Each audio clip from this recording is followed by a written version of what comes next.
کے crime reporter Chaudhry Shahzad Arain کی report کے مطابق تحریک انصاف کے بانی عمران خان کی اہلیہ بشریٰ بی بی کو اڈیالہ جیل سے رہا کر دیا گیا۔ بشریٰ بی بی کی رہائی گیٹ نمبر 5 سے کی گئی۔ رہائی کا عمل سپرنٹنڈنٹ جیل کے کمرے میں مکمل کیا گیا۔ بشریٰ بی بی سخت سیکیورٹی حصار میں جیل سے روانہ ہو گئی۔ پارٹی کارکنوں کی جانب سے بشریٰ بی بی کی گاڑی پر گلپاشی کی گئی۔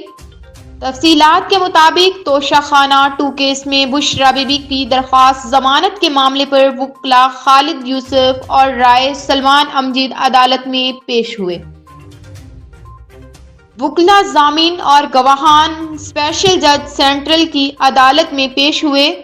بشریٰ بی بی کی ضمانتی مچل کے اسپیشل جج سینٹرل شاہ رخ ارجمند کی عدالت میں جمع کرائے گئے۔ بشریٰ بی بی کی ضمانتی مچل کا ملک طارق محمود ن نے دیا۔